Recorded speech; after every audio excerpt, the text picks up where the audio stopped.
Soyez bénis de partout où vous êtes en train de nous suivre. Et nous sommes très heureux et très contents de vos réactions que vous êtes en train de faire. Cela montre combien vous avez de l'intérêt à ce que nous sommes en train de faire. Que Dieu soit loué pour cela et que vous soyez bénis aussi pour cela. Vous allez nous excuser de revenir un peu en arrière parce que quand j'ai déjà parlé de Deutéronome 23, j'ai eu des réactions de certains amis qui m'ont demandé « Mais papa, comment vous êtes allé trop vite comme ça? Vous nous avez laissé dans la soif du Saint-Esprit, le Consolateur, un seul message et puis vous êtes passé, comment c'est là? Il aurait fallu peut-être que vous nous parliez encore un peu sur le Saint-Esprit. » Je me suis dit, certainement vous avez raison, ce que nous faisons c'est pour vous. Si vous nous demandez quelque chose, nous pouvons aussi revenir en arrière, revoir notre planning, notre matière, notre prévision de matière. Et donc, il n'y a pas de souci. Voilà, je reviens un peu sur le Saint-Esprit. Nous avions dit que le Saint-Esprit, que la Bible, que Jésus lui-même a appelé le consolateur, il vient pour nous consoler. Et sa consolation est la meilleure et la bonne parce qu'elle est suivie de la solution par rapport à certaines choses qui nous consolent, qui nous distraient, mais qui ne résout pas les problèmes. Les problèmes restent là, posés, et voilà la consolation du monde. Mais la consolation du Saint-Esprit, elle est meilleure parce qu'elle console et donne la solution. Vous êtes malade, il vous guérit. Vous avez un problème donné, il vous donne aussi la solution à ces problèmes-là. Il ne s'arrête pas seulement à consoler. Alors quoi nous pouvons ajouter? Oui, nous voulons ajouter sur cela que le Saint-Esprit, nous avons dit, il ne nous console pas seulement, mais il nous conduit dans toute la vérité. Il nous enseigne aussi toute la vérité de la parole de Dieu. Et ce n'est pas tout. Le Saint-Esprit nous annonce les choses à venir. Le Saint-Esprit, il vient demeurer en nous éternellement. Il vient demeurer en nous. Il nous porte consolation, il nous porte des solutions et cela d'une manière éternelle. Tant que nous vivons ici sur la terre, le Saint-Esprit est là jusqu'au temps de l'enlèvement de l'Église. Le Saint-Esprit est là éternellement avec nous, en train de nous consoler, de nous bénir, de nous faire du bien, de nous conduire et qu'on sort. Alors aujourd'hui, je voudrais dire que le Saint-Esprit, il nous aide aussi dans la prière. Il rend notre prière efficace. Quand vous priez sans le Saint-Esprit, votre prière, c'est une prière sans force, je dirais. Donc le Saint-Esprit, nous l'avons encore besoin pour beaucoup de choses. Et là, vous pouvez lire dans Romains 8, versets 26 et 27. Gloire à Dieu. Mais je voudrais me focaliser aujourd'hui par le fait que le Saint-Esprit, quand il vient à nous, il nous rend capables. Il vient pour nous rendre capables de bonnes choses, capables de bien servir notre Dieu. Et c'est là, nous pouvons lire la parole de Dieu dans les Actes des Apôtres, chapitre 1er, verset 8e, où il est écrit « Mais vous recevrez une puissance, le Saint-Esprit surviendra sur vous, et vous serez mes témoins à Jérusalem, dans toute la Judée, dans la Samarie, et jusqu'aux extrémités de la terre. » Jusqu'aux extrémités de la terre, vous serez donc mes témoins.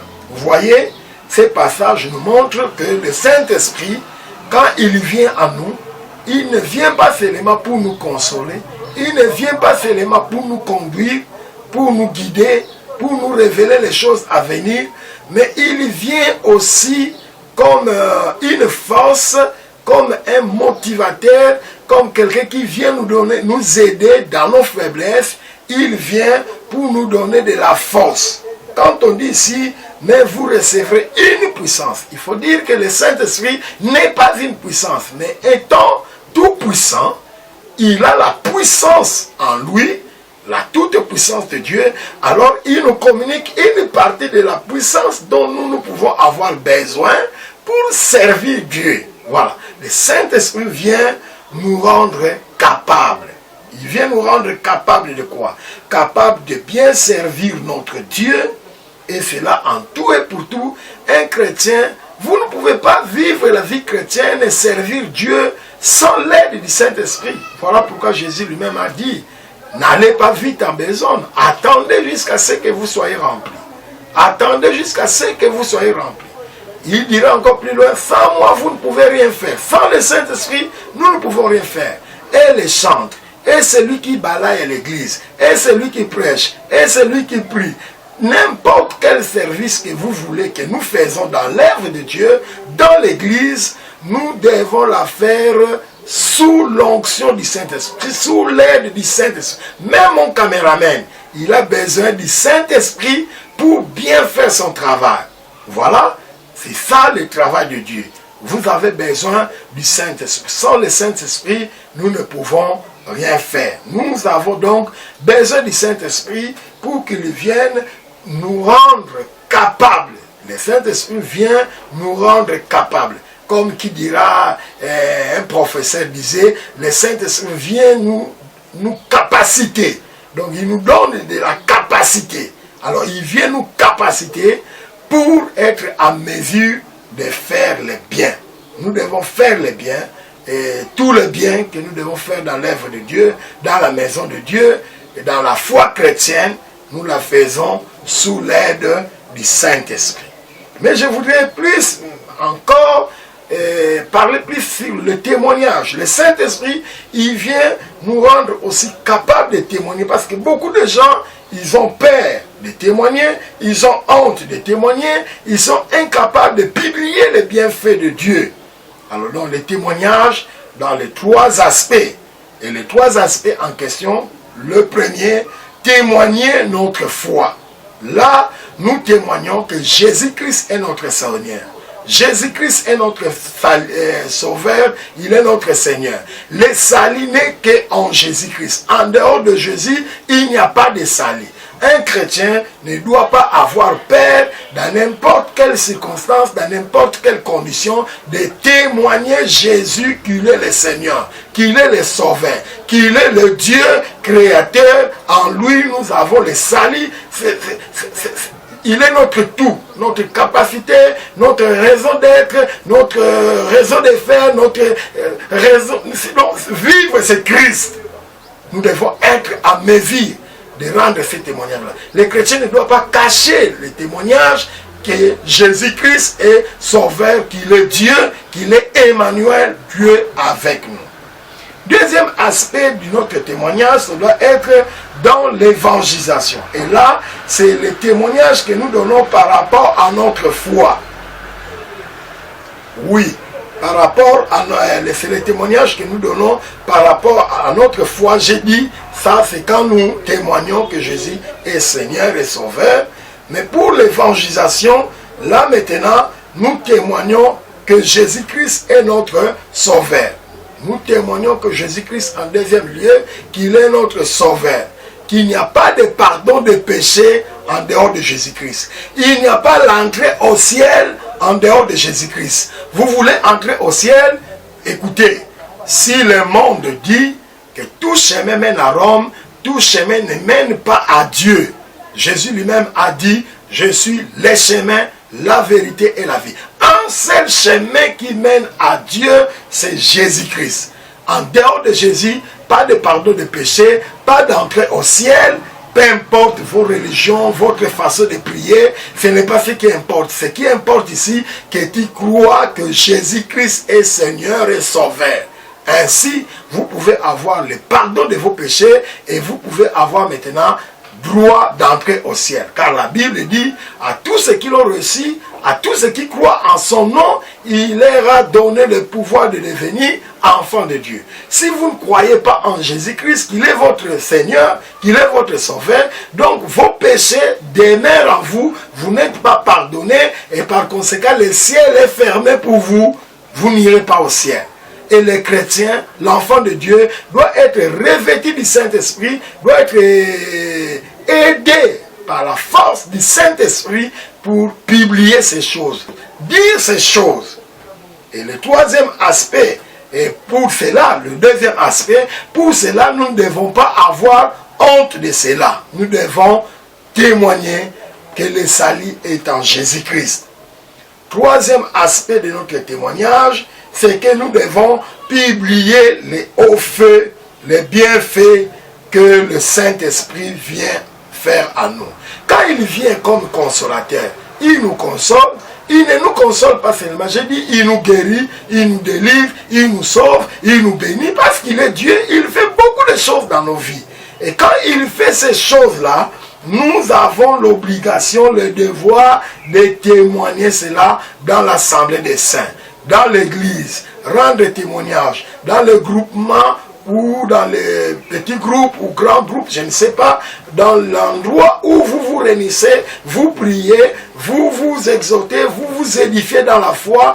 Il faut que chacun de nous soit en mesure, maintes fois, de rendre témoignage. Ah, moi j'étais malade, je suis guéri. Ah, moi j'avais un tel problème, j'ai prié, le Seigneur m'est venu au secours. Voilà, telle situation est changée en ceci ou en cela. Donc toutes ces choses-là, nous sommes dans l'obligation de les faire. Alors, pour cela, que nous voyons que le Saint-Esprit, il ne vient pas en nous sans effet, sans action, sans œuvre. Non, le Saint-Esprit a ses œuvres. Et ces œuvres, nous devons les publier, comme est tenté de dire Psaume 40, verset 6, je lis, il est écrit, « Tu as multiplié, Éternel, mon Dieu, tes merveilles et tes destins en notre faveur. Nul n'est comparable à toi. Je voudrais le publier et le proclamer. Mais leur nombre est trop grand pour que je les raconte. » Vous voyez, c'est comme un chantre à chanter, Bolamu et Lekebele. Les bienfaits de Dieu sont multiples, sont nombreux, ça s'est multiplié. Même si c'est multiple, mais nous devons être en mesure capable de rendre témoignage. J'ai eu la promotion au travail. J'étais en telle classe, je suis monté dans une classe supérieure. J'étais ceci, le Seigneur a fait cela pour moi, c'est ceci, cela pour moi. Toutes ces choses, ce sont les interventions du Saint-Esprit. Ça montre qu'au milieu du peuple de Dieu, le Saint-Esprit n'est pas venu comme en passif. Non, il n'est pas passif, il est actif.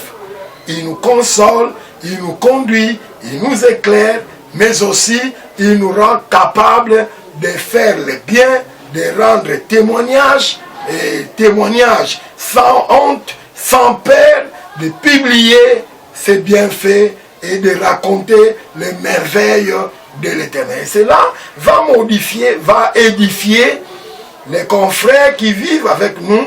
Ils peuvent se dire, oui, si le Saint-Esprit, Dieu a intervenu dans telle vie, il viendra aussi un temps où il interviendra dans ma vie. Voilà, frères bien-aimés, ne cachons pas ce que Dieu est en train de faire dans nos vies. Nous devons publier cela, témoigner cela, et cela sans honte, sans peur. Nous devons témoigner Jésus-Christ et témoigner de notre foi.